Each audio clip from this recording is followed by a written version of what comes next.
Proudly broadcasting from the AM 920 studios in Buckhead, Atlanta.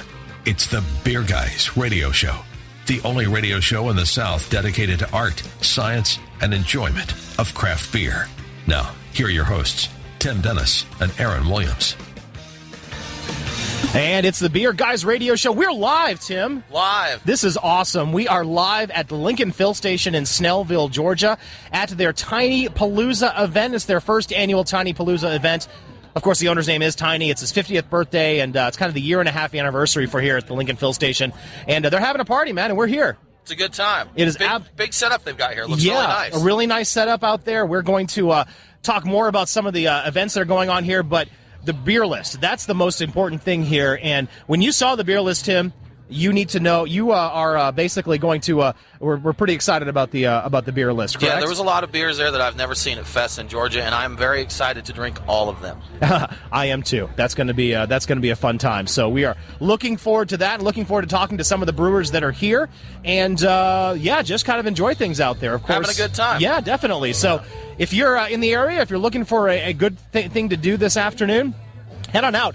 Doors just opened about 5 or 6 minutes ago, and so they're just getting started now. Come on by. It's $35 at the door or at the tent next to us, and come on by, say hi, and have some good beer. There's beer. There's food available here. They've got cigars. I think exactly. They got a cigar guy. Music and beer guys. And beer guys. And what more do you need? So anyway, we've had a pretty good week this week when it comes to beer. Of course, earlier this week, we were in Decatur to talk to the folks at the Brick Store Pub, and had a good time there. You also have a nice list of things that you drank this week, and why don't you break it down for us? I had a pretty good week. Yeah. So last weekend, speaking of Brick Store Pub, I went to their Cellar Fest. Nice. That they had last Saturday, and what they did there is they brought out about 1,000 bottles total of aged, rare beers. They did some verticals on certain beers, which is continuous years of the same beer. You can see the changes.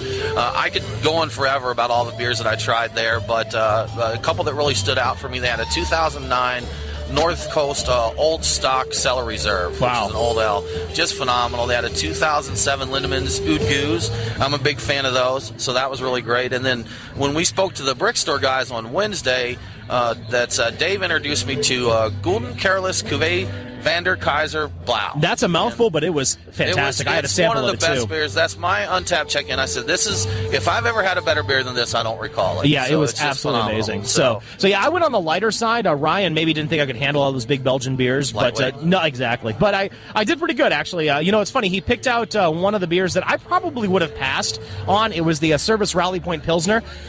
Again, nothing against the Pilsners. Something I usually kind of pass over, but this was fantastic, and you really kind of enjoy the craft when it comes to a Pilsner. We've probably had about 1 million of them over the course of our lifetimes because of, Bud Light, those types of things. But it's a huge difference when you have a real craft Pilsner beer. And that's it. We had a little conversation about that there where we were talking about bringing back these lighter styles, the milds, the Pilsners, ESBs and that a lot of people pass those over once they get into craft beer. But they're still really enjoyable if you get a good craft-made one. Definitely, and of course Ryan over there at the Brick Store Pub, the beer manager, his beer resume is to be unmatched. He's such a great person when it comes to beer, and it's funny. He just sometimes likes those easy drinking beers that are just very well made, and they make a good one down there in Service in Savannah. Also was able to have a night on Ponce IPA, one of the other IPAs that are kind of passed over, really kind of underrated here in the local scene. It's a great beer. It is. It's fantastic. And again, Three Taverns does a great job with that. We went into the cellar for a couple of different beers that we were able to get too, and the Sweetwater BSP Quad Ale that was about 5 or 6 years old, I believe it was, from their Dank Tank. They did with Sweetwater. Yeah, right? That was excellent. And and another time I went out with a bunch of guys from church, and we had actually had a Sweetwater Happy Ending Stout, and I haven't had that one in ages. It's a great beer. It is a good beer, absolutely. So, Truck and Taps Beers of the Week. Of course, we're here at TinyPalooza in Snellville, Georgia. We're just starting to sample this, and I'm very excited about this AleSmith Speedway Stout. Something you really can't get most of the time here in Georgia. And I am having a New Glarus Raspberry Tart. And fans of New Glarus will be very excited to hear that. It's never seen in Georgia. Yeah, and again, go check out the Facebook page at TinyPalooza at Lincoln Fill Station to check out the beer list. If you are a beer nerd and you're listening to us right now, you want to check it out because they've got a nice list of beers that you normally cannot get here in the state. Zombie Dust. Zombie Dust is one of them, yep. So Mexican Cake, Speedway Stouts. Yep. So good stuff. There's a ton of things going on right there, and we've got a ton of news that's been going forth. Some of it good, some of it not so good. First off, in the news, of course, we talked last week about SR 1044. Unfortunately, did not pass. Can you tell us a little bit about what's going on with that? Yeah, so that bill, SR 1044, was a joint study committee resolution to where they would get both the House and Senate to organize a study committee to study competitiveness of craft breweries and distilleries in the state of Georgia versus our neighbors. Since that was a joint study committee, it did have to go from the Senate to the House for a vote, and since it didn't make it out of the Senate by crossover day, it's a dead issue. Okay. It can't pass. Now, one silver lining there is we do still have a House Resolution 1345 that doesn't have to pass till the end of session because it is a House only. So okay. Go out, write your rep, let them know you support H.R. 1345. Contact Jaspers, the chairman of the Special Rules Committee. Let them know that we want to see this in a vote, that we want this study committee. Yeah, and if you can't write those down real quick, just go to beerguysradio.com, and we do have some information on that on our website. Well, speaking of, again, bad beer news, we're still number 49. We're not the worst state in the country for beer. So close. Yes, because Mississippi, unfortunately, their beer bills are dead in their House and Senate as well. So we, again, are one of two states that are not allowed direct buy from brewers to retail or to consumer. So congratulations, Mississippi. You're just as bad as we are. Gotta feel bad for them. I do, too. And, again, another part of the news we've had this week, kind of an interesting story that just broke yesterday. Doug Richards from 11 Alive broke this, one of the good reporters out there. Creature Comforts got in a little bit of hot water the other day, again, because of what we're going to say is an incredibly dumb thing. Right, and just to clarify, they're not in hot water. Not just yet. You're right. It's been specified to me that there was an officer that did an investigation at Creature Comforts based on their understanding of current laws. They believe there was a violation in the way the tour was, or the lack of a tour. Okay. They wrote a report based on their understanding. There has not been a citation issued yet. And an important note that this is not a DOR issue. A lot of people have said that online. This was a local police authority that did this.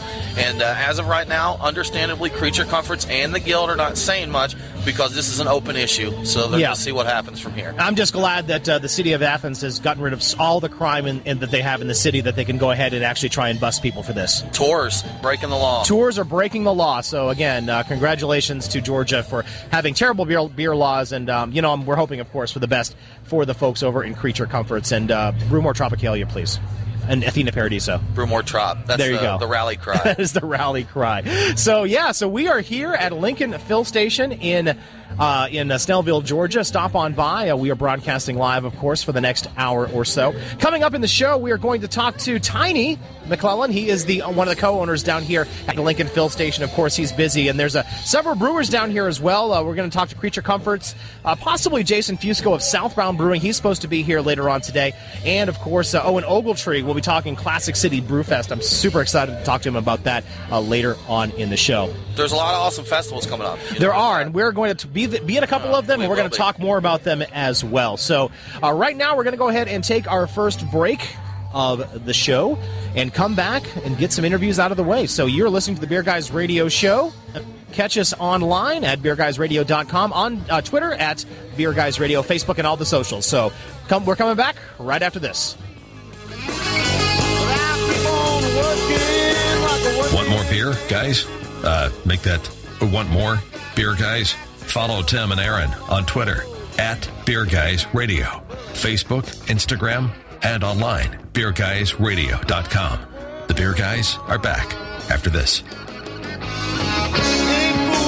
Hey, it's Aaron from the Beer Guys Radio Show. Do you like craft beer? Of course you do. Make sure to mark your calendars, buy your tickets, and prepare to spend April 2nd at Kennesaw's historic Depot Park. No fooling here. It's time for the 2016 Depot Park Beer Fest, sponsored by the Kennesaw Downtown Development Authority and the Atlanta Shriners. Starting at 1 p.m. on April 2nd, you'll get to sample hundreds of rare beers from across Georgia and the country. Help celebrate Kennesaw's own Burnt Hickory Brewery's 4th birthday with more than 40 of their unique beers on tap, some that will only be available available at the Depot Park Beer Fest. Plus, rock music, great food, and we'll be broadcasting live from 1 to 2 p.m. It's a celebration of all things craft beer. The Depot Park Beer Fest, Saturday, April 2nd at Depot Park in Kennesaw. Get your tickets at Zorbia.com today. That's XORBIA.com, XORBIA.com, XORBIA.com. You won't want to miss this. The Beer Guys Radio Show. Proud to partner with Atlanta Brew Box, the experience of Georgia craft breweries with every box. Online at theatlbox.com. Home brewer? We want to know what you got on tap. Give us a call, 678-861-8AL. Now, back to the Beer Guys. And it's the Beer Guys Radio Show. Welcome back. I am Aaron. I'm Tim. And we are here joined with a very special guest, Tiny, one of the co-owners of Lincoln Fill Station. And it's TinyPalooza in honor of him. Congratulations on your birthday, man. Happy birthday. Thank you very much. Absolutely. So I feel old. Good. I don't feel old. I'm only 42, so I'm a little bit behind you, right? but we're getting there. You'll definitely catch up. Okay, good. I appreciate that. So, hey, Tiny, thanks so much for letting us come down here and crash your party. Absolutely, 100%. It's been a lot of fun so far. Weather couldn't be better. No, it is absolutely beautiful out there. So, listen, tell us a little bit more about TinyPalooza. What was the idea about it? How did you kind of think this up? Well, my partner Brad and I, we wanted to build the Lincoln Fill Station to have it where you can have good beer outside the perimeter and outside the Athens area. Okay. And that's kind of hard and rare to find. So Brad and I's idea was to build the Lincoln Fill Station, and that's what kind of worked out. And our 1-year anniversary falls in the middle of the summer when it's 100 degrees outside. Yes. And so the weather today is a little bit nicer. So we figured we'd split it in half and make it a 1.5-year anniversary. And it just happened to fall upon my 50th birthday. There you go. Well, everybody does 1 year and 2 year anniversary. Exactly right. So, right? So, and you can't beat this weather. It beats 100 degrees. So Definitely was the way to go. Absolutely. So now we were talking a little back and forth before the show, Tim and I. Tim is a much better denizen of beer events around Georgia than I am. And what did you tell me here on over Facebook? I said this is probably the best beer list I've seen at a fest in Georgia. This is you only turned 51. That's right, man. You got to do it right. And 51's not promised. I mean, I'm enjoying Mexican cake right now. I've had some Speedway Stout, like we talked about, some New Glarus. I was real thrilled to see the New Glarus on there. One of my favorites. So. The raspberry tart is one of my top favorite beers of all time. Yeah, fantastic beer. Yeah, and we're looking for, like I said, I'm finishing off my Speedway Stout too. Tell us a little bit about how you got these beers. I mean, you can't get a lot of them in Georgia. Tell us the process of building this list. You shall not speak of your secrets. Right? Okay, I was going to say, do you have some? Here, I definitely have. The best secret I have is my wife works for Delta. And I can fly for free. There you go. So Brad and I would fly to Chicago. We rented a truck. We drove to Wisconsin. We drove to Kentucky. We drove all over the place, picking up beer after beer after beer. So sort of like a Smokey and the Bandit type thing, but you had much better beer in the back of your truck. Absolutely right. And no Sally Fields. There you go. That's right.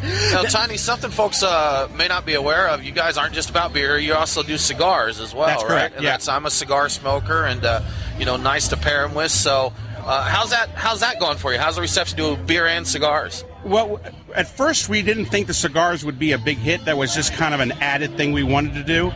But it has taken off like barnstormers. So people will come and the weather's really nice, sit out on the patio, have a beer or two, smoke a cigar. A lot of people will bring in their computer, do their work here. We got free Wi-Fi, obviously, so it works out really well, especially when the weather is as nice as it is. We'll have 10, 15 guys still pretending they're at the office, but they're really not at the office. I think that happens at a lot of cigar shops. Yeah. A good excuse. I'm working. Exactly right. So, what are some of your favorite cigars? I am a big AJ Fuentes fan. I'm not the biggest cigar person. I will smoke whatever's pretty much in front of me. Fair enough. Fair enough. Yeah, I'm a fan of the San Latano, actually. I'm a big fan of AJ Fernandez, too. So now, it's funny because Tim, of course, here is up in Kennesaw, and there's no lack of craft beer. I'm sorry, Woodstock, Kennesaw. You guys kind of all mix difference. Same difference. Yeah, same difference. Okay, but there's a lot of craft beer up there. Here in our neck of the woods, again, I'm a Lawrenceville resident, so we're kind of in a desert so far. That's exactly right. Tell us about the craft beer movement. I know there's some great places. Of course, Summits is down the road too. Right. You've got you guys. Has it been growing that you've noticed over the past year or so, or is it getting better? A little bit better. I mean, it's not growing like the Kennesaw Woodstock area like it is now. A lot of the laws have to change to allow breweries to be able to come out in this area. And I think once that happens, it will start to grow because where there people are missing, they'll put the businesses out. So and that's something we've seen in a lot of areas, the community and how friendly they are to craft beer. Places start to boom in the communities that are more friendly to it. Both Woodstock and Kennesaw are both very